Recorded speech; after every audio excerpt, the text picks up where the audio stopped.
la même chose, on peut rentrer dans beaucoup d'aspects. Donc, il était important de rouvrir une nouvelle page de relations entre les deux États. C'est vrai, il y a eu beaucoup de moments d'émotion, effectivement. D'abord, cette symbolique. On a vu un exilé, un combattant qui venait parfois à cet aéroport-là pour faire entendre sa voix et qui rentre sur tapis rouge. Ça, c'est une image inédite, comme cette autre image inédite de voir la forte communauté congolaise dans un domaine militaire. Nous y reviendrons. Juste le temps de retrouver encore le président de la République. Paul, j'espère que vous avez beaucoup de choses à dire. Je vous retrouve tout à l'heure. Retrouvons le chef de l'État, Félix-Antoine Tshisekedi Tshilombo, sur le tapis rouge déroulé lors de sa rencontre avec le roi belge et le premier ministre belge.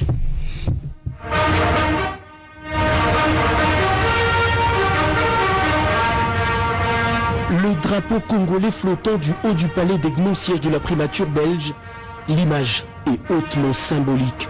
Bruxelles a déroulé ce mardi le tapis rouge pour accueillir le président de la République démocratique du Congo, Félix-Antoine Tshisekedi Tshilombo. En première ligne des officiels, le Premier ministre belge Charles Michel, qui après une chaleureuse accolade, a conduit le chef de l'État congolais devant les troupes pour une parade d'honneur.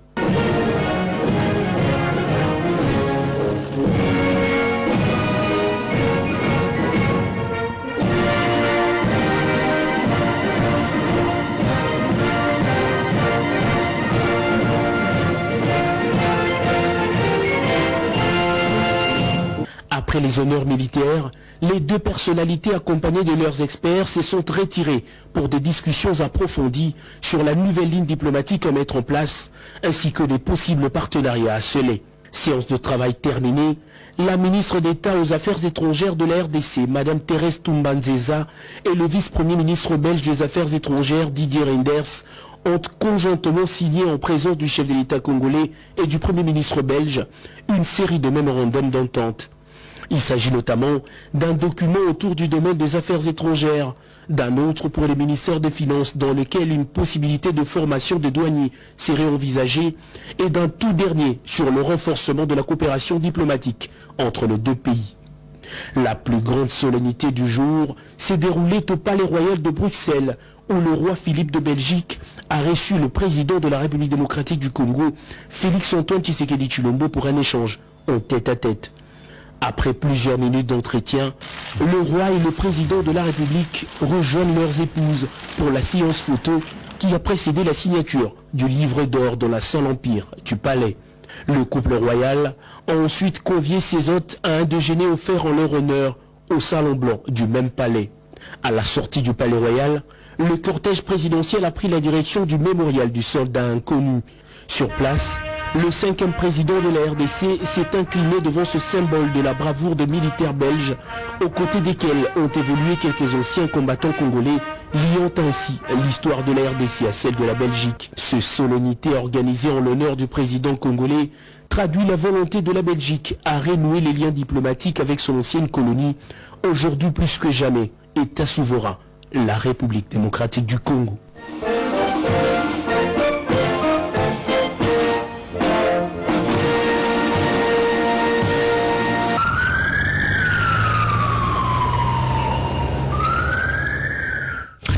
Paul Diakessé, les spécialistes en relations internationales font une lecture sur la poignée de main des grandes personnalités. Vous avez vu l'arrivée du président de la République à Bruxelles avec le Premier ministre, avec le roi et d'autres officiels belges. Poignée de main, insistance de poignée de main, c'est tout un message. Ça me fait penser à la visite du maréchal Mobutu au lendemain du compromis sur le débat sur les contentieux blanc-congolais. C'est une visite du même genre. En fait, cette visite en Belgique est géopolitiquement très stratégique. Pourquoi je le dirais? D'abord, historiquement, nous avons des liens avec la Belgique, nous sommes anciennes colonies de la Belgique. Il fallait choisir dans le vieux monde par quel pays commencer, donc la Belgique. Un choix stratégique. Deuxièmement, Bruxelles, c'est la capitale de l'Union européenne. Donc quand on est à Bruxelles, on est vraiment en contact. C'est tout un symbole. Tout un symbole, raison pour laquelle il a été reçu par M. Juncker, qui est le numéro 1 qui coordonne l'Union européenne. Mais encore, il faut ajouter que la contestation, la Belgique n'a pas accepté automatiquement l'élection du président Félix Antoine Tshisekedi Tshilombo. Beaucoup de critiques, notamment au niveau de l'Europe. Donc il fallait aller défier, de dire voilà, je suis là, c'est moi le président de la République, cessez de rêver, prenez de l'eau, lavez vos visages, c'est moi, Félix, qui est le président de la République. Et enfin, quand il rencontre Louis Michel, il rencontre Renders. Charles Michel. Charles Michel, qui est le fils de Louis Michel. Il sera le président du Conseil européen. C'est déjà un contact anticipé. Renders sera un des commissaires. Et bien oui, il faut ajouter, pourquoi le discours devant la diaspora est un discours fondamental? Parce qu'en fait, Belgique constitue le creuset le plus important de ce qu'on appelle les combattants en Europe. Il faut les affronter. Nous allons revenir sur les images de la rencontre du président avec la diaspora congolaise. Ces quatre éléments que je viens d'évoquer justifient en fait l'importance et l'intérêt de ce voyage. Nous avons eu la grâce de voyager au chef de l'État, mais c'est la première fois que le chef fait une visite d'État où il est reçu par le roi de la Belgique. Ça, c'est pas donné n'importe quel chef de l'État. Et même sa posture, hein, vous sentez que Félix a le costume d'un président de la République, et quand il parle, et quand il est assis, même au niveau de son gestuel. Kassoumou Mayamba, vous y étiez. Regardez la façon dont le président salue, ou la façon dont les officiels belges saluent le président, avec une poignée de main insistée. Ben, je crois que disons ce qui m'a personnellement le plus frappé, c'est la rencontre avec le roi belge, entre les deux couples. Mais vous sentez ce moment de solennité quand le président de la République arrive au palais et qu'il est reçu par le souverain belge. C'est vraiment un moment où il a voulu marquer cette solennité de voir le président de la République en présence du roi des Belges. Nous savons tous quelle est la symbolique de cette rencontre. Et c'est la même symbolique qui s'est traduite à travers l'ensemble du séjour belge. Et j'insisterai beaucoup plus sur la rencontre avec les hommes économiques, les hommes d'affaires. Oui. Peut-être que nous y reviendrons après le discours du président de la République. C'était un moment de grand échange et surtout de beaucoup d'espoir. Le président a pris la parole pratiquement sans texte, mais il leur a montré ce qu'ils peuvent gagner en venant en RDC et ce que la RDC a intérêt à ouvrir ses frontières aux investisseurs de quelque pays que ce soit, et en particulier ceux de Belgique. Bien, Giscard Kossema, un petit mot sur la visite du président chez le roi belge et le Premier ministre avant de prendre le 4e chef d'État qui intervient au niveau de la tribune des Nations Unies et plonger les téléspectateurs, l'RTNC, dans l'ambiance qui est actuellement au niveau des Nations Unies. Un petit mot? C'est la solennité simplement de cette réception. Ça n'arrive pas tous les jours au roi de Belge, au souverain de Belge, que le Belge ne voit même pas.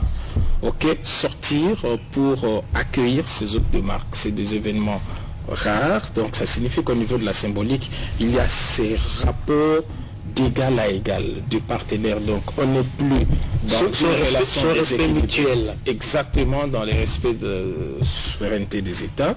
Donc c'est cette symbolique-là. Et puis on l'a senti devant le patronat belge sous toutes ses composantes. À un moment, je me posais la question, mais pourquoi les entrepreneurs belges s'éruent et se présentent en différentes facettes? D'abord, la Fédération des entreprises belges, et puis la Chambre de commerce belgo-luxembourgeoise, et puis les collectifs des entrepreneurs de la zone wallonne, donc les francophones. Donc pourquoi cela? Était-ce la réponse à l'autre activité non moins importante au niveau d'Anvers, avec tous les Juifs, avec tous les Maliens, en fait ceux qui font la Belgique, donc la puissance de la Belgique. Donc si vous voulez aujourd'hui voir la puissance de la Belgique, il faut aller à Anvers. Vous comprendrez pourquoi ce petit État, de par sa superficie et sa densité, gère en fait l'Europe et à travers les diamants gère le monde. Donc c'est ça, c'est lorsqu'on voit de tous ces grands manias qui ne sortent presque pas, mais qui viennent, qui étaient dans les rues d'Anvers pour accompagner le président de la République. Ils ne se sont pas arrêtés là. Il y a d'abord le gouverneur de la province d'Anvers qui était là, qui a conduit le chef de l'État dans tous ses rendez-vous jusqu'à lui offrir une randonnée pour lui permettre de voir la grandeur du port d'Anvers et signer des accords avec Maradi. Donc tout ça, en diplomatie, même en la politique, c'est pas rien.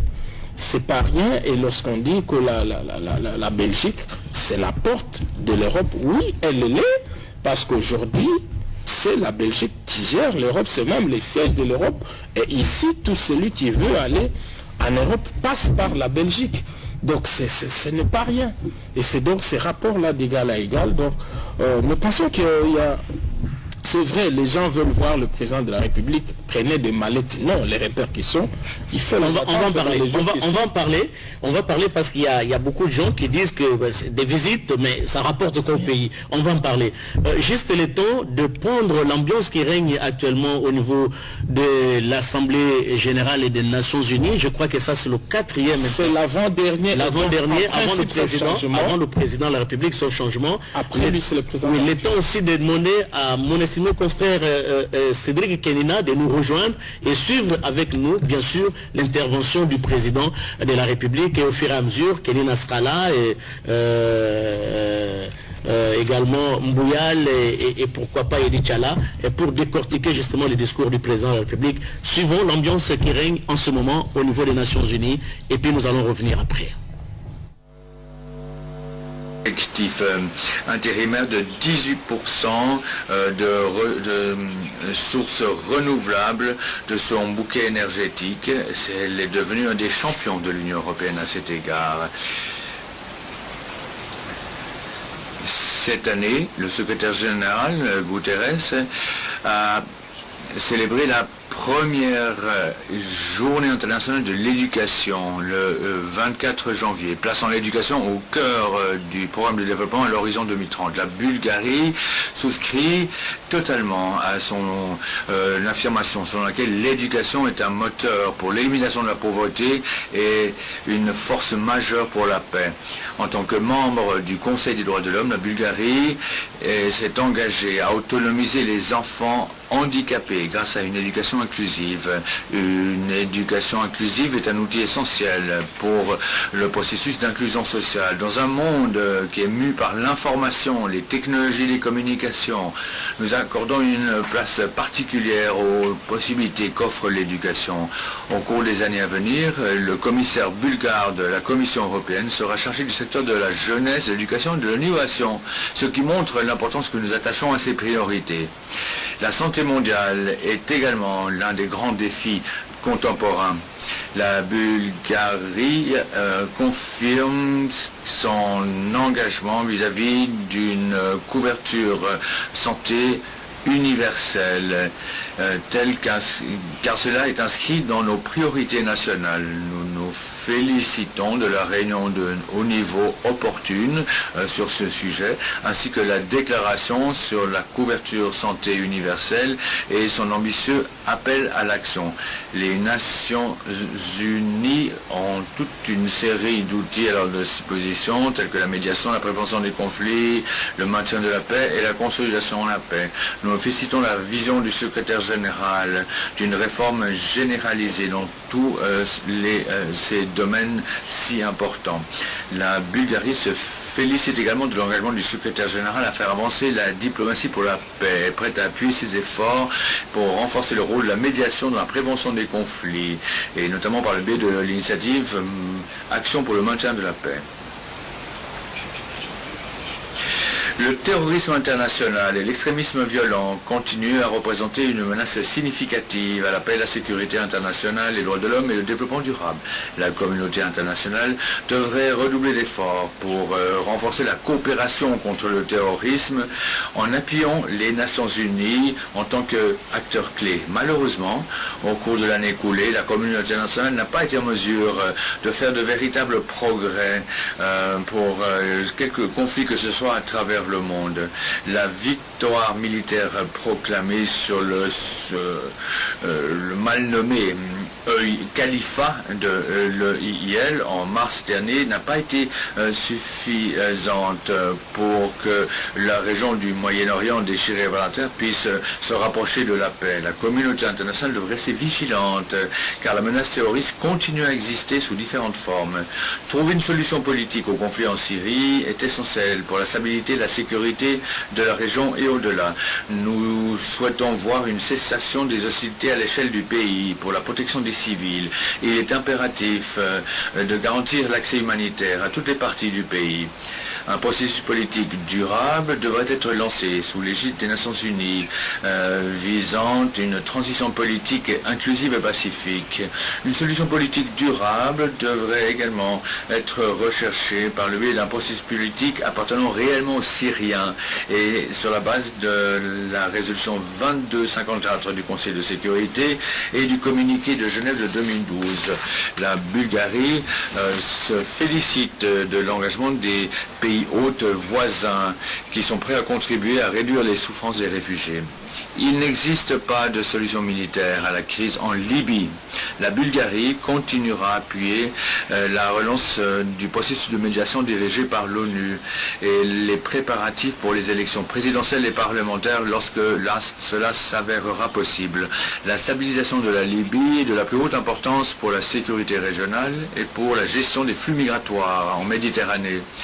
La Bulgarie est en faveur d'une étroite coopération entre l'Union européenne et l'Organisation internationale pour les migrations, dont l'objectif devrait être d'accroître le nombre de retours volontaires et l'amélioration des conditions dans les centres de détention en Libye.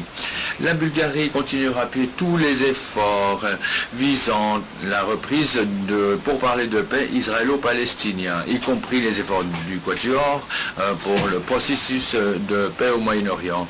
Une solution à deux États est la seule façon de parvenir à une paix durable. La situation humanitaire dans la bande de Gaza est bien entendu un motif de grande préoccupation. Elle devrait rester une priorité des Nations Unies et de l'ensemble de la communauté internationale. La confrontation armée qui dure depuis 5 ans au Yémen montre clairement qu'une solution durable et globale à ce conflit ne pourra être trouvée par des moyens militaires. La fin effective des hostilités permettrait d'améliorer la situation humanitaire catastrophique. La Bulgarie est prête à appuyer les efforts pour relancer le processus politique et pour mettre pleinement en œuvre l'accord de Stockholm en tant que point de départ pour un règlement pour la paix. Cela fait plus de 5 ans qu'a commencé le conflit en Ukraine. Malgré des cessez-le-feu périodiques, la situation à l'est de l'Ukraine reste très précaire. Nous demandons un règlement pacifique de cette crise, conformément à la résolution 68-262 de l'Assemblée générale de mars 2014. L'échange de détenus est un signe d'espoir, mais les parties au conflit devraient pleinement mettre en œuvre l'ensemble de mesures mutuellement convenues, entérinées par la résolution 2202 du Conseil de sécurité. Il est d'une importance vitale qu'elle respecte le cessez-le-feu, qu'elles achèvent le retrait des armes lourdes et qu'elles accordent un accès sans entrave à la mission de surveillance spéciale de l'OSCE dans tous les sites. La Bulgarie souhaite exprimer sa grave préoccupation quant à la décision de l'Iran de suspendre la mise en œuvre de certains de ses engagements au titre du plan d'action global conjoint sur son programme nucléaire. Le retour au plein respect de cet accord nucléaire et des efforts diplomatiques supplémentaires sont une condition préalable nécessaire pour réduire les tensions. La discussion du rôle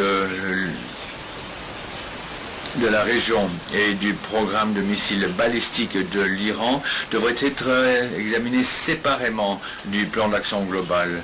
Nous sommes également gravement préoccupés par l'escalade récente des tensions dans le Golfe Persique.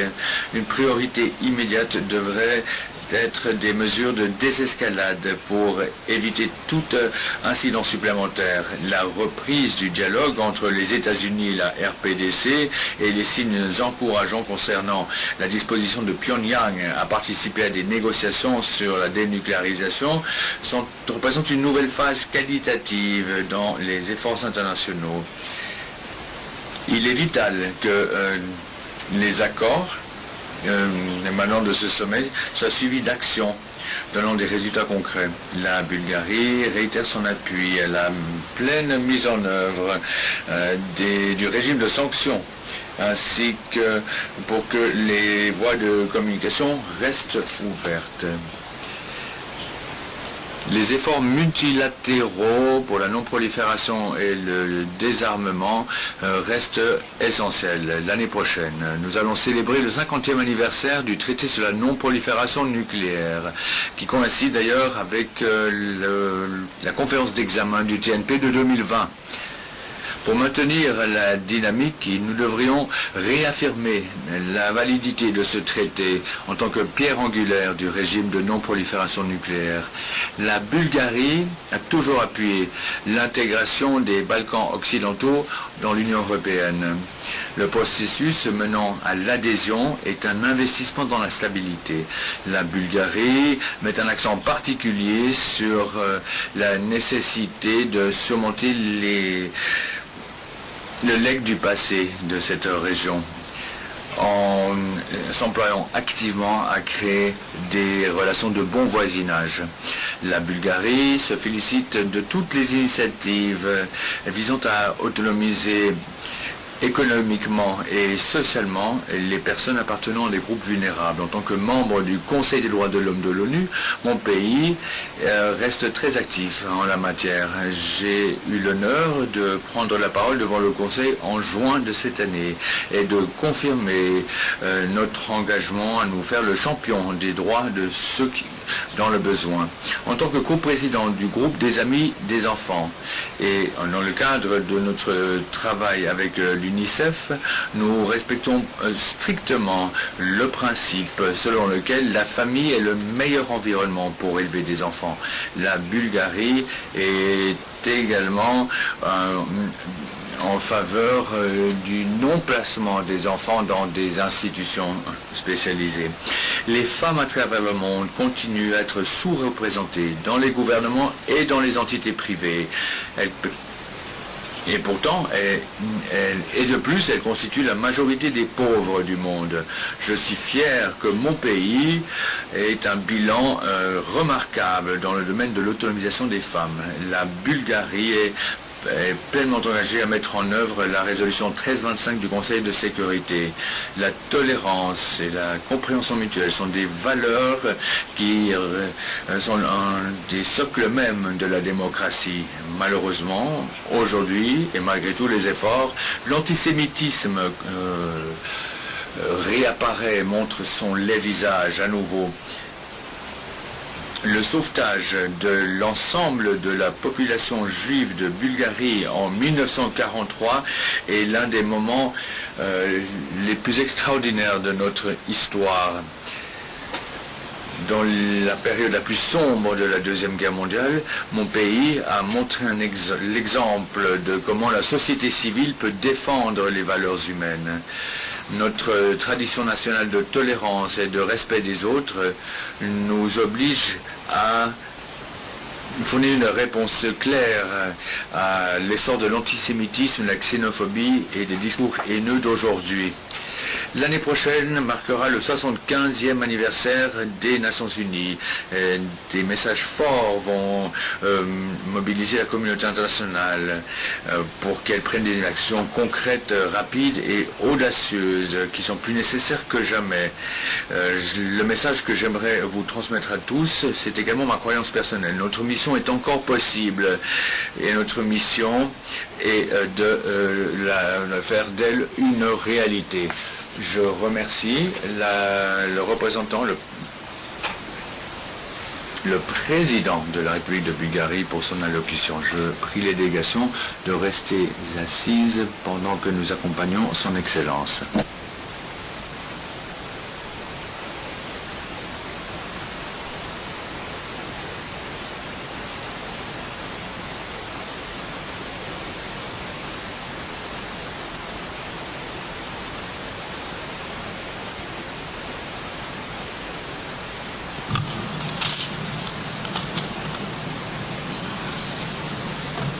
L'Assemblée va maintenant entendre une allocution de son Excellence Julius Maada Bio, président de la République de Sierra Leone. Je prie le protocole de bien vouloir accompagner son Excellence.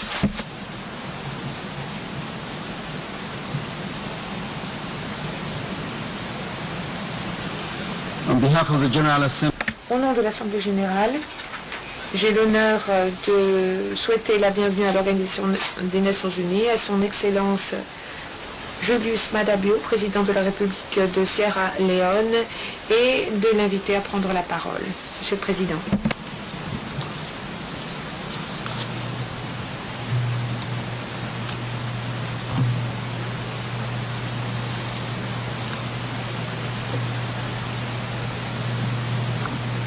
Mr. President, Monsieur le Président, chers collègues, mesdames, messieurs les chefs d'État et de gouvernement, mesdames et messieurs, je vous félicite, Monsieur le Président, à l'occasion de votre élection à la tête de la 74e session de l'Assemblée générale. Je puis vous assurer du plein appui de la Sierra Leone pendant votre mandat. J'applaudis son Excellence, Madame Fernanda Espinosa Garcés de l'Équateur, pour la façon efficace dont elle a dirigé la session précédente. Je félicite le secrétaire général Antonio Guterres pour son dévouement et son engagement de façon générale aux activités de l'Organisation des Nations Unies, y compris pour les efforts qu'il déploie pour faire face d'urgence au changement climatique. Nous avons dans nos prières et nos pensées le souvenir du défunt président Robert Gabriel Mugabe. C'était un panafricaniste convaincu dont la poursuite de l'intégration, coopération et solidarité africaine restera à jamais gravée dans nos cœurs et nos esprits. Monsieur le Président, le thème de cette année, dynamiser les efforts faits au niveau multilatéral en faveur de l'élimination de la pauvreté, d'une éducation de qualité, de l'action climatique et de l'inclusion, est basé sur les engagements que nous avons pris au cours des années. Ces questions sont au cœur du programme 2030 pour le développement durable. Nous vous félicitons donc pour ce choix opportun d'un thème qui correspond aux aspirations des peuples que nous représentons tous ici. Monsieur le Président, la Sierra Leone appuie le principe de l'engagement collectif pour à la fois la prévention et le règlement des conflits et des différends, ainsi que pour le programme de réforme du secrétaire général en appui à la paix sous toutes ses dimensions, y compris ses efforts visant à une réforme du maintien de la paix. En tant que pays contributeur de contingents et de forces de police, la participation active de la Sierra Leone aux opérations de maintien de la paix démontre notre ferme engagement à l'égard de la promotion et du maintien de la paix et de la sécurité internationale. Je voudrais réitérer notre ferme engagement de continuer de contribuer de façon équitable au maintien de la paix mondiale. Monsieur le Président, la nécessité d'une réforme du Conseil de sécurité est urgente et impérative. Monsieur le Président, la nécessité de réformer le Conseil de sécurité est urgente et impérative. Notre volonté historique d'une réforme du Conseil de sécurité en tant qu'élément essentiel de notre réforme générale de l'Organisation des Nations Unies doit être appuyée et mise en œuvre sans délai. La légitimité, l'efficacité des décisions du Conseil de sécurité ainsi que la pertinence de l'Organisation des Nations Unies continueront d'être mises en cause si une action n'est pas entreprise d'urgence pour que le Conseil soit plus largement représentatif. L'Afrique reste la seule région sans représentation dans la catégorie des membres permanents du Conseil de sécurité et elle est également sous-représentée dans la catégorie des membres non permanents. Dans ce contexte, la demande de l'Afrique de 2 sièges permanents avec tous les droits et prérogatives des membres actuels qui leur sont associés, y compris le droit de veto et les deux sièges non permanents additionnels, représente une question de justice commune et le droit d'avoir son mot à dire pour les prises de décision concernant la paix et la sécurité internationale. Cette injustice et ce déséquilibre de longue date perpétué dans la configuration actuelle du Conseil de sécurité devrait nous inquiéter tous fortement et devrait être corrigé. En tant que coordonnateur du comité de l'Union africaine des 10 chefs d'État et de gouvernement sur la réforme du Conseil de sécurité des Nations Unies, nous sommes convaincus que cette réforme devrait remédier à la justice et au déséquilibre de longue date dû à la configuration actuelle du Conseil. Nous pensons que les réalités géopolitiques actuelles rendent absolument nécessaire une réforme approfondie du Conseil de sécurité pour permettre une représentation géographique équitable. La patience de l'Afrique est éprouvée. Nous demandons ainsi urgemment à l'Assemblée générale de rallier un appui à notre appel urgent pour la représentation de l'Afrique au Conseil de sécurité tel qu'énoncé dans le consensus des Ouluini et la déclaration de Sirte. Monsieur le Président, nous recherchons la paix en tant que bien public universel et nous jouons un rôle important pour assurer la paix et nous avons joué un rôle important pour assurer que la paix soit un objectif séparé dans le programme 2030. Nous avons des arguments solides pour que la voix de milliards de personnes vivant dans des pays touchés par des conflits soit entendue dans les organes de décision les plus élevés, en particulier au sein du groupe P7 et autres pays. La Sierra Leone a recherché la paix et la résilience sur la base des efforts des pays grâce au dialogue et à la réconciliation nationale. Nous avons récemment conclu une conférence consultative nationale Bitumani 3 où un organe représentatif nationalement a décidé d'établir une commission nationale permanente et indépendante pour la paix et la cohésion.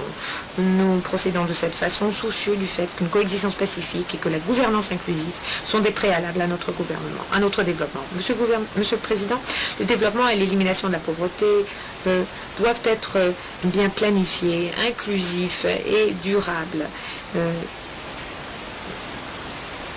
Ils doivent permettre une transition vers une situation hors précarité. À cette fin, la Sierra Leone a établi un partenariat avec les agences des Nations Unies, avec nos partenaires de développement, pour comprendre la dynamique et la gravité de la pauvreté et pour identifier des approches possibles à l'élimination de la pauvreté, l'objectif 1. Cela a ses efforts en commun avec la production d'un indice de la pauvreté multidimensionnelle nationale, un rapport sur la pauvreté multidimensionnelle des enfants et à une politique de la population de la Sierra Leone avec un système de mesure et de suivi efficace. Monsieur le Président, les aspirations des Sierra Léonais se retrouvent dans le plan de développement national à moyen terme quinquennal détaillé et assorti d'un budget intitulé Éducation pour le développement. Le plan qui s'aligne sur le programme 2030 et l'agenda 2063 de l'Union africaine est basé sur un processus de consultation nationale inclusive. Le plan assure que les êtres humains soient au cœur de notre trajectoire de développement national.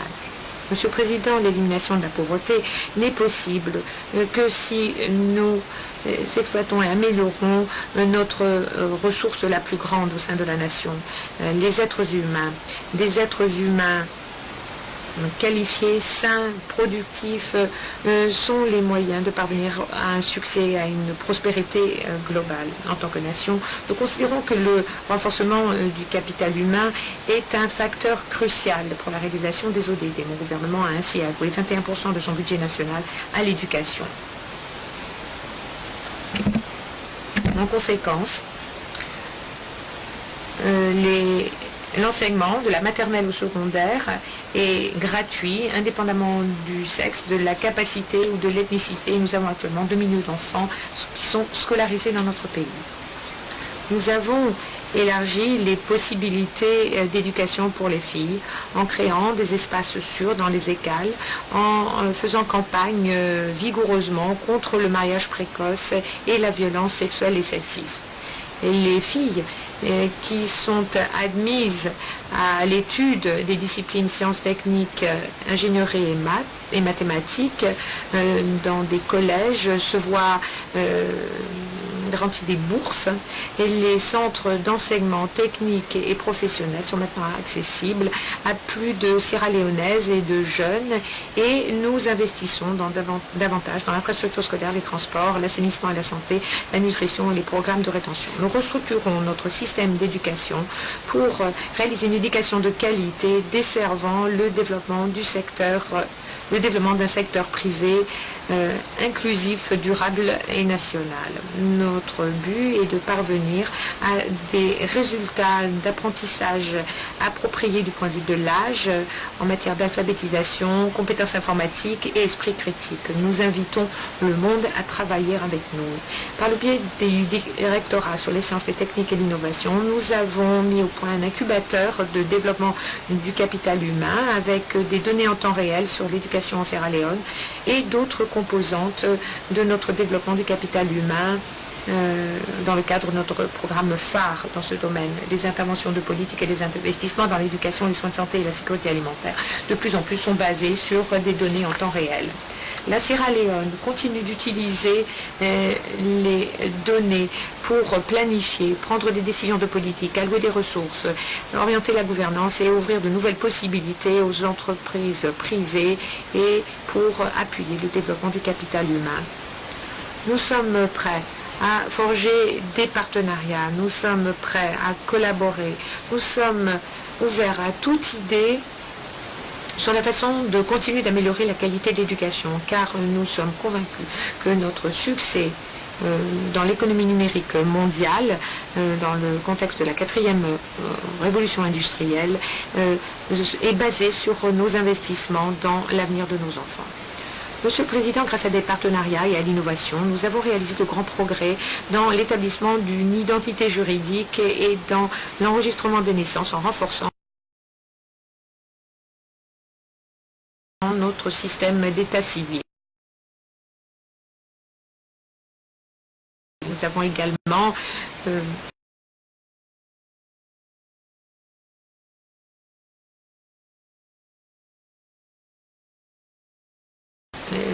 déployé notre première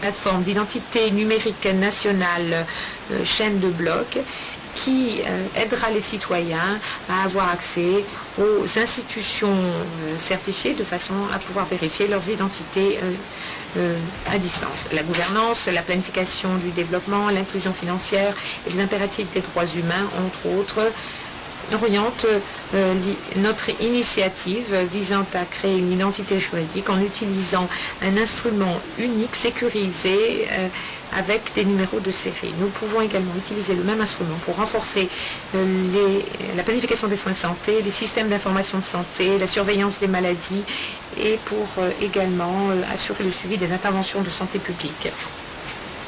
Accrue à l'exclusion des jeunes, à des migrations périlleuses pour traverser la Méditerranée, crimes organisés transnational, terrorisme, extrémisme violent et menaces sécuritaires plus grandes, nationales et régionales. La Sierra Leone aborde la question des jeunes grâce à des programmes d'inclusion sociaux et financiers, à la formation et aux initiatives agricoles. Nous sommes heureux de faire partie des 10 pays choisis par l'Organisation des Nations Unies pour être pilote dans la stratégie des jeunes des Nations Unies récemment lancée. Nous nous réjouissons de collaborer avec toute la région et avec des partenaires internationaux en partageant nos enseignements et nos pratiques optimales. Monsieur le Président, notre programme de développement est inclusif et il affirme le rôle crucial que jouent les femmes. Nous avons ratifié la résolution des Nations Unies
au programme d'urgence de développement qui servira de levier pour accélérer des inégalités.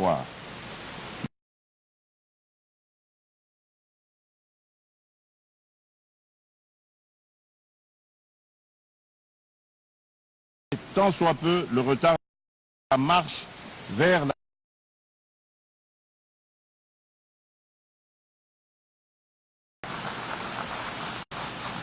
Ce programme,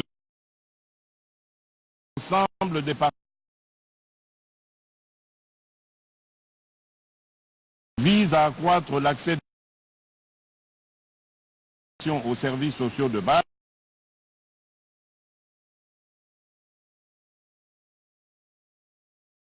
déjà identifié. Le programme vise également le développement du capital ainsi que le renforcement des pistes rurales.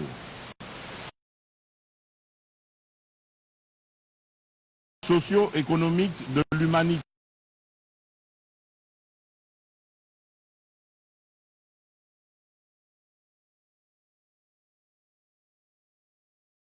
Pauvre et plus que jamais lié. Ce naturel et sa vitalité graphique, l'Afrique est beau de cette durabilité.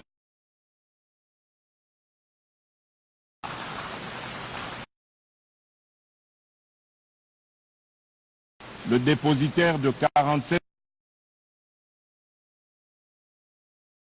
lui conférant une responsabilité à l'horizon 2030 face aux enjeux de à cet égard de notre planète. À tous, riches ou pauvres, est plus que jamais liés. Par ses ressources naturelles et sa vitalité démographique, et de nouveaux modes de production est devenu le pivot de cette durabilité.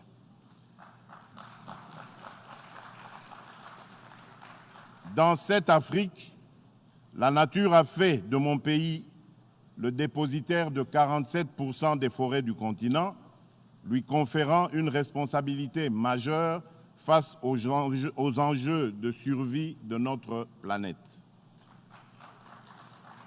J'ai déjà eu à le rappeler à plusieurs reprises. Il est impérieux et urgent de mettre à la disposition de notre continent de nouvelles sources d'énergie et de nouveaux modes de production compatibles avec la préservation de l'environnement et l'affirmation de notre droit inaliénable au développement. Nous sommes résolument engagés dans la protection de nos forêts.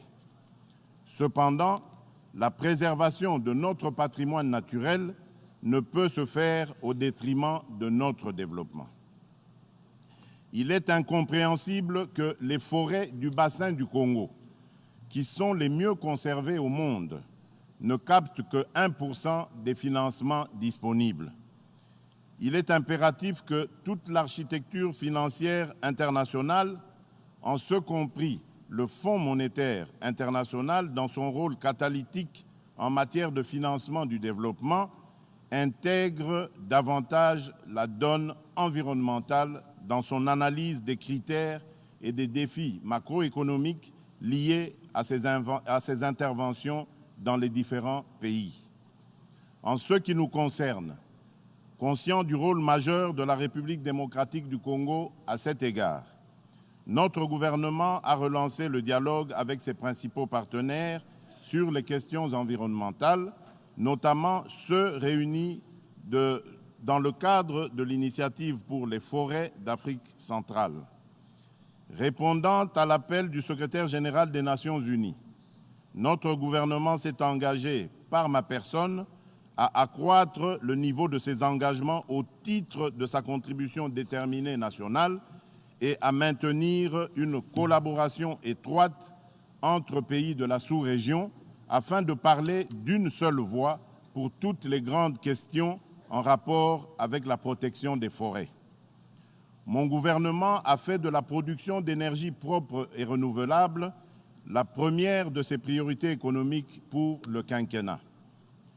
Nous pouvons, moyennant des investissements agressifs et une politique attractive de protection de ces investissements, passer de moins de 10% d'électrification actuellement à 60% dans les 10 prochaines années, faisant reculer très significativement la consommation du bois de chauffe. Aussi, dans le cadre de la réalisation de notre mix énergétique, pour renforcer la lutte contre la déforestation, mon gouvernement encourage le développement de l'utilisation du gaz domestique dans les zones urbaines, périurbaines et rurales.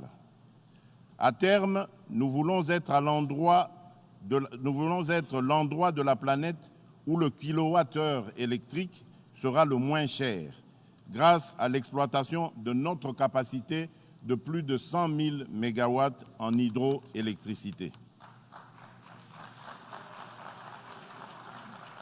Nous sommes disposés à encadrer davantage l'exploitation forestière et à étendre les réserves et parcs de protection naturelle afin d'augmenter notre biomasse et de protéger notre biodiversité.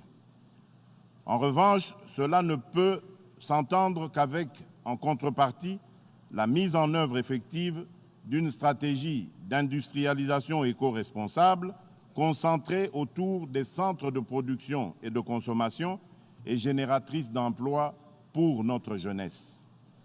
Notre population, dont l'âge moyen est de 17 ans et demi, est à peine plus âgée que la jeune Greta et partage en partie ses préoccupations et ses intérêts.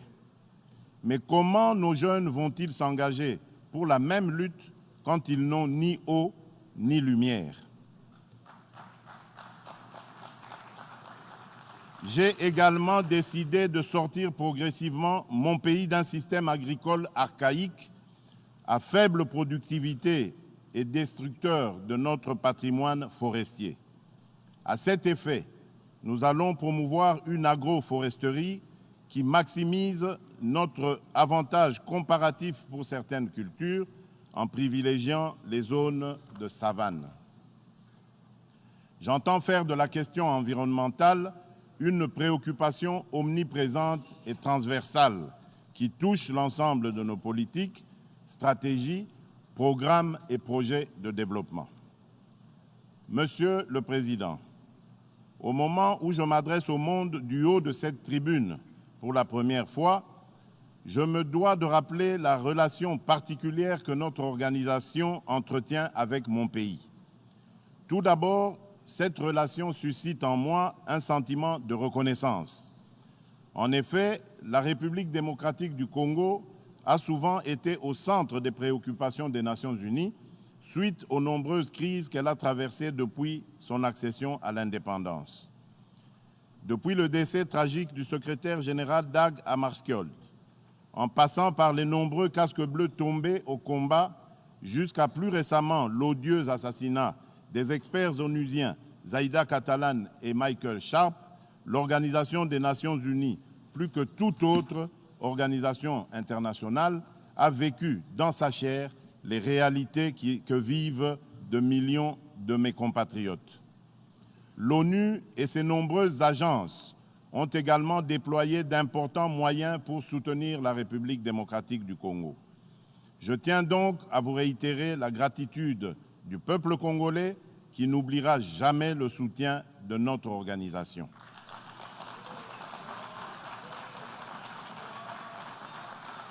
Cela étant dit, je ne peux m'empêcher de regretter que l'histoire de mon pays soit si douloureusement liée à l'ONU qui, 24 années durant, sur nos 59 années d'indépendance, y a déployé une mission de paix.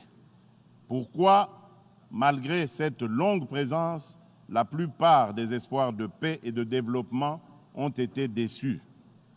Au-delà des choix et des responsabilités internes, on ne peut pas observer le Congo ou l'Afrique en isolation du reste du monde et des intérêts des autres. Que serait la trajectoire du Congo sans l'assassinat de Patrice Emery Lumumba?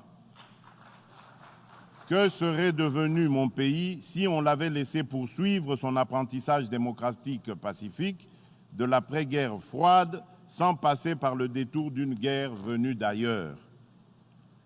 Et sans vouloir remonter aussi loin dans le temps, nous vivons chaque jour ces chocs d'intérêts qui expliquent le plus souvent la fragilité récurrente de la République démocratique du Congo. Aujourd'hui, le plus grand défi de la République démocratique du Congo est celui de la paix, la sécurité et la stabilité. Depuis notre investiture, convaincus de l'absolue nécessité de la paix, nous nous sommes engagés sans réserve en faveur de la réalisation de cet objectif en prenant en compte toute sa dimension régionale et internationale. C'est dans cette perspective que j'ai proposé en juillet dernier au 39e sommet de la SADC tenu à Dar es Salaam la création d'une coalition régionale à l'image de la coalition mondiale contre le terrorisme pour éradiquer le fléau de l'insécurité créé par les groupes armés d'origine interne et externe. À l'est de mon pays, nos forces de sécurité se battent au quotidien avec le concours de la MONUSCO, déterminée à éradiquer les forces négatives qui sèment la mort et la désolation au sein de nos populations. Certains de ces mouvements rebelles, notamment les ADF-MTN, opèrent par des actes terroristes conformes à leur appartenance à Daesh, ce qui constitue une nouvelle menace tant pour mon pays que pour la sous-région. Comme si les conflits et l'instabilité ne suffisaient pas, ces contrées de l'Est de la République démocratique du Congo sont affectées depuis une année par une épidémie de la maladie à virus Ebola. Compte tenu de la gravité de la situation, j'ai mis en place en mai dernier une cellule technique qui travaille sous ma supervision, composée d'experts de renommée internationale et dirigée par notre compatriote, le professeur Jean-Jacques Mouyembe, qui est celui qui a identifié le virus d'Ebola et dont les travaux de recherche ont conduit à la découverte du MB114, une molécule thérapeutique pour le traitement de cette maladie.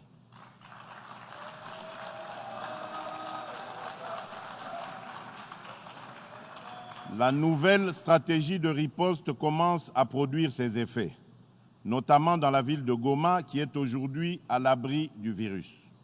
Même si beaucoup a été fait, l'épidémie n'est pas encore éradiquée. La stratégie sera renforcée par l'introduction de 5 nouveaux médicaments approuvés, en plus du vaccin contre la maladie à virus Ebola, qui permettront de se débarrasser complètement de ce fléau. Je voudrais saisir cette opportunité pour saluer l'élan de solidarité qui s'est manifesté de la part de nos partenaires bi- et multilatéraux, notamment l'Organisation mondiale de la santé, l'Union africaine, l'UNICEF, le Programme alimentaire mondial, la MONUSCO et bien d'autres. S'agissant particulièrement de cette mission onusienne, en cette période charnière de son futur en République démocratique du Congo, marquée par l'exercice d'une revue stratégique, je voudrais tout d'abord réitérer les remerciements du peuple congolais aux pays contributeurs pour les sacrifices humains et matériels consentis jusqu'à ce jour en faveur de mon pays. Je note une convergence de vues avec le secrétaire général quant à l'urgente nécessité de réadapter la configuration de la MONUSCO à l'évolution de la situation sur le terrain en concentrant davantage les efforts sur les capacités d'intervention opérationnelle des forces onusiennes aux côtés des forces armées de la République démocratique du Congo. En d'autres termes, la République démocratique du Congo a encore besoin de la MONUSCO, mais d'une MONUSCO non pléthorique, bien équipée, forte et dotée d'un mandat adapté à l'image de la brigade d'intervention rapide qui avait jadis aidé à mettre en déroute le mouvement rebelle des M23.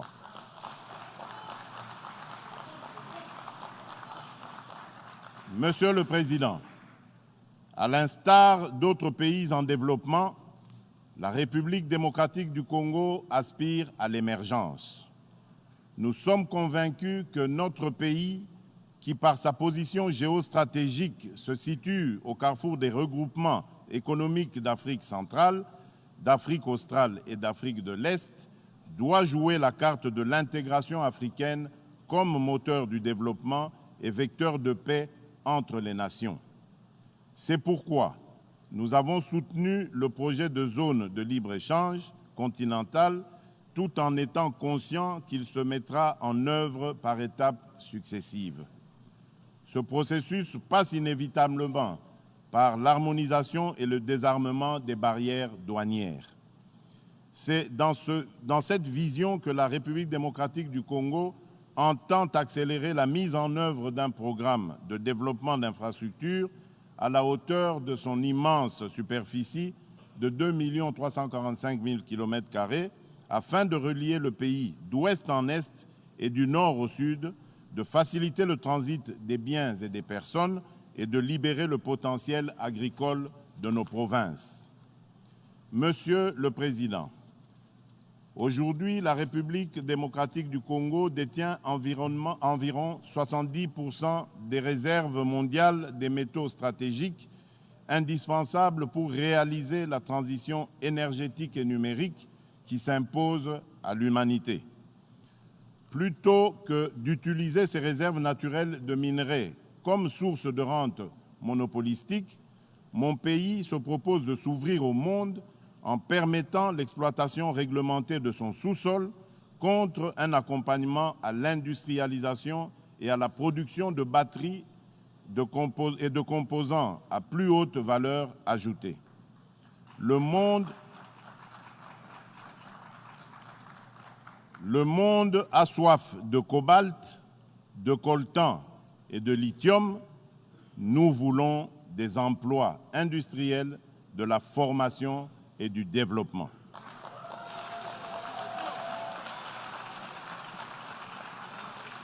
Enfin, la République démocratique du Congo dispose de 53% des réserves en eau douce de l'Afrique. Et une gestion durable de ce potentiel permettra un jour d'étancher la soif d'un quart des habitants de la planète. Monsieur le Président, nous vivons aujourd'hui une crise profonde de l'ordre international libéral. La loi du plus fort ne fera que renforcer les frustrations et les violences. À titre d'illustration, les récentes attaques contre des installations pétrolières en Arabie saoudite font craindre le risque d'un embrasement autour du détroit d'Ormuz qui paralyserait l'économie mondiale.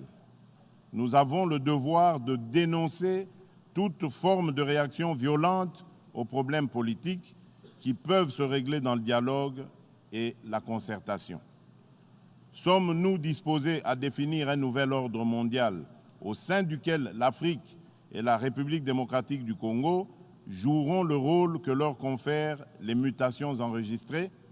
Je crois qu'une nouvelle voie est possible, sans doute la plus difficile, sans doute la plus complexe, la plus exigeante, qui nous impose de sortir des sentiers battus. Monsieur le Président, mon pays, la République démocratique du Congo, qui venait d'organiser pour la 3e fois des élections démocratiques et apaisées, a eu le bonheur de vivre, pour la première fois de son histoire, une alternance pacifique et démocratique, alors que bon nombre d'observateurs brossaient un tableau plutôt sombre et pessimiste de l'issue du processus électoral. Cette victoire historique est avant tout celle du peuple congolais, dont les intenses sacrifices consentis au cours de ces dernières années ont été récompensés par l'aboutissement heureux d'un processus électoral à haut risque. C'est aussi l'occasion de remercier la communauté internationale, notamment les pays de la SADC, le Kenya, l'Égypte et les USA, qui, sans atermoiement, ont encouragé ce pas de géant accompli par mon pays dans le processus de construction d'un État de droit. Depuis mon investiture, je m'emploie à considérer cette avancée démocratique en garantissant l'ensemble des droits et des libertés. Personne n'est harcelé pour ses opinions. La République démocratique du Congo ne compte plus de prisonniers de conscience. Nul ne ressent le besoin d'émigrer pour sauver sa vie ou préserver sa sécurité du fait de ses convictions politiques ou de ses associations particulières.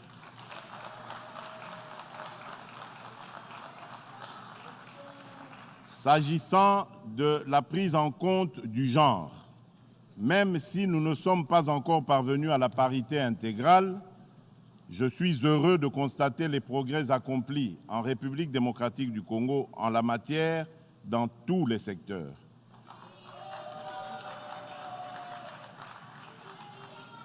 En faisant passer le taux de participation des femmes de 6% à 18%, le gouvernement actuel a atteint le niveau le plus élevé de participation féminine de l'histoire de mon pays.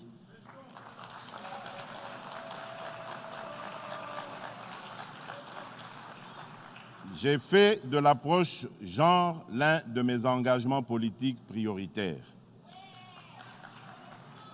Monsieur le Président, au niveau de la région, j'ai développé une intense activité diplomatique en vue de réaffirmer l'engagement continu de mon pays pour des relations de bon voisinage et en faveur d'une coexistence pacifique dans le respect de l'intégrité territoriale et de la souveraineté des autres nations. Dans ce sens, nous devons, nous, leaders africains, doter notre continent d'une voie consensuelle et harmonieuse fondée sur une politique véritablement africaine. Qu'il me soit permis d'exprimer ma profonde préoccupation sur ce qui se passe en mer Méditerranée où plusieurs personnes candidates à l'émigration meurent chaque jour dans des conditions inhumaines. Les vagues de réfugiés et les images bouleversantes que nous vivons ces dernières années sur les côtes européennes doivent interpeller nos consciences de dirigeants. Depuis le début de l'année 2015, plus de 500 000 migrants ont tenté de rejoindre l'Europe par la Méditerranée et plus de 5 000 d'entre eux ont péri durant la traversée. La gravité de ce désastre exige de nous des solutions urgentes et efficaces. Le Pacte mondial pour des migrations sûres, ordonnées et régulières que nous avons adopté à Marrakech en 2018 est notre réponse à la crise migratoire. Nous avons le devoir d'élaborer dans les meilleurs délais des initiatives nationales ambitieuses en vue de sa mise en œuvre. Mais notre meilleure arme, c'est d'agir en faveur du développement, de l'équité et de la stabilité partout dans le monde. Je saisis par ailleurs cette opportunité pour revendiquer du haut de cette tribune la levée intégrale des sanctions qui touchent encore la République du Zimbabwe, et ce depuis 2002.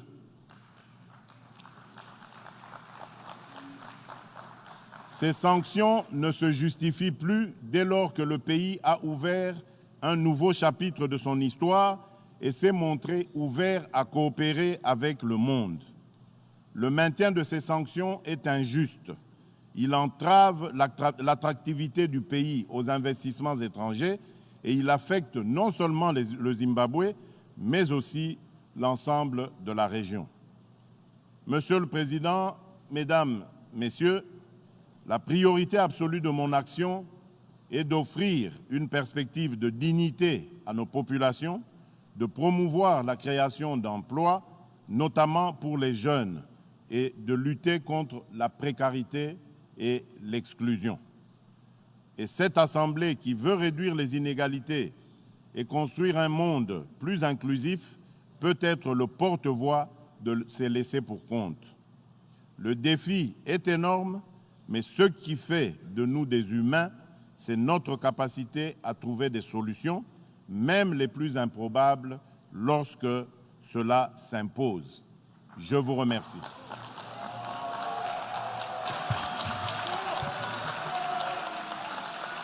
En nombre de la Asamblea General, deseo dar las gracias a la excelentísima.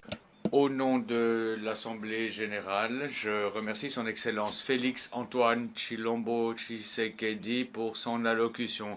Je prie les délégations de rester à leur place pendant que nous prenons congé du représentant.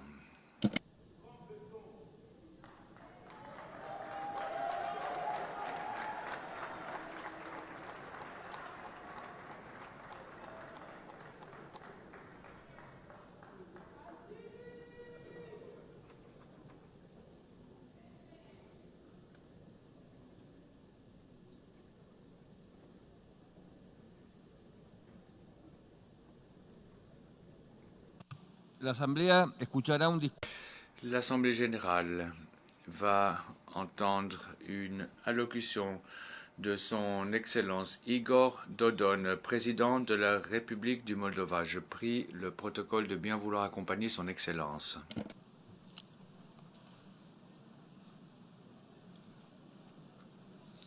En nombre de l'Assemblée générale. Au nom de l'Assemblée générale, j'ai l'honneur de souhaiter la bienvenue aux Nations unies à son Excellence Igor Dodon, président de la République de Moldova. Je l'invite à prendre la parole devant l'Assemblée.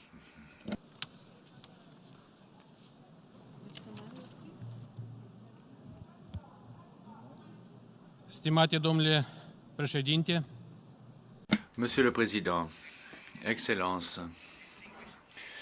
Mesdames et Messieurs, j'ai l'honneur de prononcer mon premier discours devant la plus importante tribune des Nations Unies. L'accession de la République de Moldova aux Nations Unies, sa participation active dans toutes les institutions de l'organisation, ainsi que la possibilité pour elle de partager les idées les plus importantes avec d'autres, de parler de nos souhaits, de nos problèmes, fait partie de l'une des plus grandes réalisations du peuple de la République de Moldova depuis 1991. Pour commencer, je tiens à féliciter M. Tijani Muhammad de son élection à la présidence de la 74e session de l'Assemblée générale et de le souhaiter un plein succès dans son mandat. Je tiens également à remercier Mme Maria Fernanda Espinosa Garcés pour le magnifique travail qu'elle a fait en tant que présidente de la session précédente. Je vais profiter de cette occasion pour prononcer mon discours ici devant vous afin de vous montrer l'appui plein et entier de la République du Moldova aux initiatives et aux projets lancés par l'ONU récemment, à savoir des actions, des mesures dont l'objectif est de régler les problèmes plus compliqués auxquels fait face l'humanité au début de ce siècle particulièrement tumultueux. Dans le même temps, j'aimerais également saisir cette occasion pour vous parler des défis pressants auxquels fait face la République de Moldova à ce stade, mais également notre vision concernant les voies et moyens possibles pour les régler. Comme cela est largement reconnu, nous vivons à une époque où le nombre et l'ampleur des crises de longue durée ne cessent de croître. Les conflits militaires, les crises humanitaires, les changements climatiques, la dégradation de l'environnement, la consommation exagérée de ressources naturelles, les déséquilibres économiques, les migrations forcées ou encouragées sont tous des menaces réelles au processus visant à bâtir un monde pacifique et prospère, tel qu'établi dans le programme L'Horizon 2030 pour le développement durable. Avec ceci en toile de fond, le rôle des Nations Unies en tant que garante de la paix et de la sécurité internationale, mais également en tant que plateforme mondiale permettant d'identifier des solutions communes aux défis émergents et existants est d'une importance cruciale. C'est la raison pour laquelle nous exprimons notre appui au secrétaire général des Nations Unies dans son agenda de réforme ambitieux en cours. Nous réaffirmons également notre appui à la diplomatie préventive promue par M. Antonio Guterres, dont l'objectif est de prévenir des crises et des conflits. Une décennie à peine avant 2030, nous constatons avec regret que la pauvreté, la faim, l'inégalité, l'exclusion sociale continuent à avoir un effet sur la vie dans le monde et alimentent de nouveaux conflits. La République de Moldova s'est se joindre à l'appel lancé lors du forum de haut niveau récent sur les objectifs de développement durable pour appeler la communauté internationale à accélérer ses efforts pour réaliser les objectifs à l'horizon 2030. Par le biais de ce programme à l'horizon 2030, nous sommes engagés à promouvoir le développement durable sur la base des droits de l'homme. Comme cela a été le cas dans le passé, la République de Moldova est déterminée à continuer à contribuer à réaliser les mandats importants du Conseil des droits de l'homme. Dans ce contexte, j'aimerais mentionner brièvement l'un des aspects relatifs aux questions sociales. J'aimerais parler de l'égalité entre les sexes et de l'autonomisation des femmes, qui sont essentielles pour accélérer le développement durable, pour renforcer la croissance économique, pour le bien-être des familles, des communautés et pour l'ensemble de l'État. Récemment, la République de Moldova a fait des progrès remarquables pour renforcer le rôle des femmes dans la prise de décision. Les femmes occupent la présidence du Parlement et du gouvernement en République de Moldova et l'autonomie de Gagauzia. Elle représente également 65% des membres du gouvernement et 25% des membres du Parlement national. Et n'oublions pas non plus le rôle crucial que jouent les femmes dans toute société moderne, c'est-à-dire le rôle de mère qui préserve le foyer familial. Afin de concentrer l'attention nécessaire de l'État sur les besoins des femmes et pour créer et préserver, simuler la création et la préservation des familles, nous avons décrété l'année 2019 en tant qu'année de la famille en République de Moldova. Les changements climatiques sont une menace directe à l'humanité. Les effets de ce phénomène sont perçus à travers le monde. Ils touchent aux écosystèmes, les économies nationales, les systèmes de santé.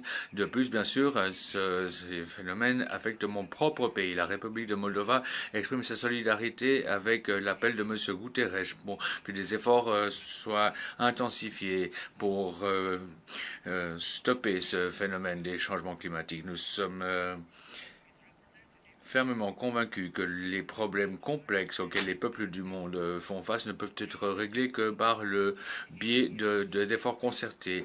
Les réalités de la période que nous traversons montrent que même des questions internes ne peuvent être réglées de façon isolée par quelques nations que ce soit. L'exemple de la République de Moldova est représentatif à cet égard et est pertinent pour de nombreux autres États du monde. 28 ans depuis la déclaration de notre indépendance, mon pays a beaucoup changé. Pendant cette période, le nombre de nouveau-nés a diminué, s'est réduit de 2/3. La population restant dans le pays a diminué de 30% et certains indicateurs économiques ne sont même pas revenus au niveau de 1990. Environ 1 million de citoyens, c'est-à-dire près de la moitié de la population active économiquement, travaillent à l'étranger. Le dépeuplement massif du pays est devenu un problème majeur, une véritable menace pour la viabilité de l'État. C'est les immenses investissements de notre société dans le capital humain et dans l'éducation et dans la force de travail ne nous rapporte pratiquement rien d'un point de vue économique, car notre pays perd en compétitivité, perd sa force vive. Notre population paye ses impôts ailleurs, après tout. L'origine de ces tristes développements est bien sûr la mauvaise gouvernance et la corruption endémique de ces dernières années, les échecs économiques et les politiques interethniques. Néanmoins, de cette tribune des Nations Unies, j'aimerais souligner l'un des facteurs principaux d'après moi. Il s'agit du positionnement, la place de la République de Moldova Moldova par rapport à d'autres États de la région dans ce puzzle politique et d'intérêt stratégique entre les grandes puissances du monde. Je n'aime pas utiliser des termes militaires et il ne s'agit certainement pas d'une comparaison. Mais l'expression terra nullius qui a été utilisée parfois lors de confrontations dans cette région mérite d'être notée. Il faut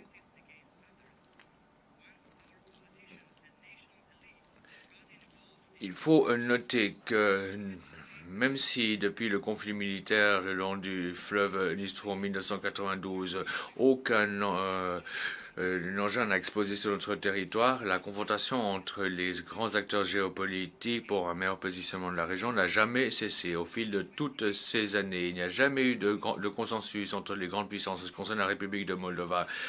L'unité essentielle qui est constante depuis longtemps et qui se poursuivra, a été de nos efforts a été de réduire les effets des stratégies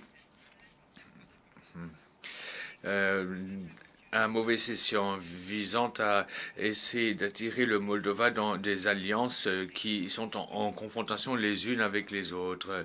Une fois que nos politiciens et nos élites nationales se sont engagés dans de telles actions, le pays a payé un prix très élevé. Il y a eu des effusions de sang, une désintégration suite au conflit armé en la région de la Transnistrie de notre pays, par exemple, et suivi d'une dégradation sociale et économique.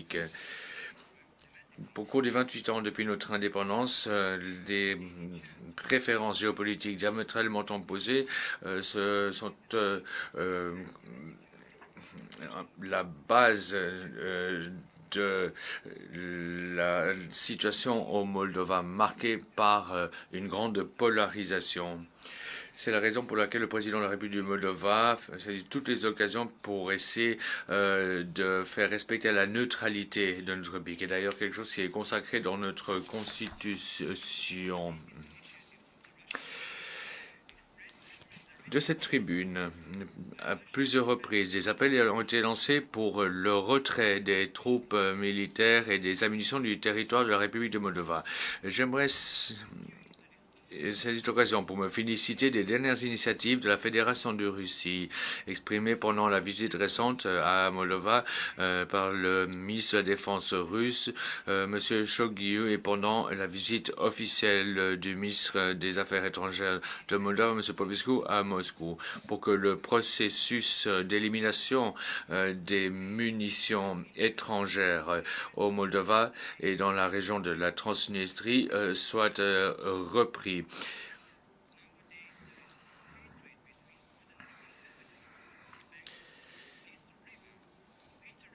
Contrairement à d'autres conflits gelés, le cas de la Transnistrie n'a pas de conséquences interethniques, religieuses ou d'autres types de conséquences. C'est d'ailleurs l'une des raisons pour lesquelles il est si difficile de régler ce problème. De plus, il n'existe pas de haine entre les habitants des deux côtés, sur les deux rives du fleuve Dnistro, qui interagissent au quotidien et de façon pacifique et amicale. À la base de ce conflit, il y a des politiques myopes promues par les dirigeants de l'époque, aggravées par les effets du démantèlement de l'ex-URSS dans les années 90. Les élites nationales à cette époque n'ont pas été en mesure de relever les défis, ce qui a entraîné une détérioration de la situation.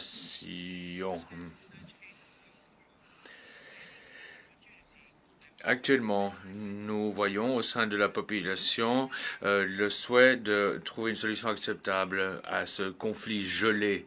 Les progrès récents, et notamment la convergence entre les deux rives du fleuve Dnistro, se matérialisent grâce à différents projets économiques, humanitaires et sociaux. D'après nous, il existe une bonne chance pour que les efforts diplomatiques puissent contribuer de façon décisive au règlement de ce conflit gelé, ce qui pourrait d'ailleurs être un précédent pour des dizaines d'autres cas semblables à travers le monde. Je saisis cette occasion pour exprimer ma reconnaissance à tous les participants à la conférence permanente sur les questions politiques et le processus de négociation pour la Transnistrie, connu sous le nom format de négociation 5+2. Je réaffirme notre confiance dans le fait que ces négociations devrait nous permettre de trouver une solution acceptable pour tous dans le cadre de frontières reconnues internationalement avec des pleines garanties de droits de l'homme et de libertés fondamentales. Mesdames et messieurs, depuis le 8 juin 2019, la République de Moldova est gouvernée par une coalition parlementaire composée de partis politiques qui représente la vaste majorité de la population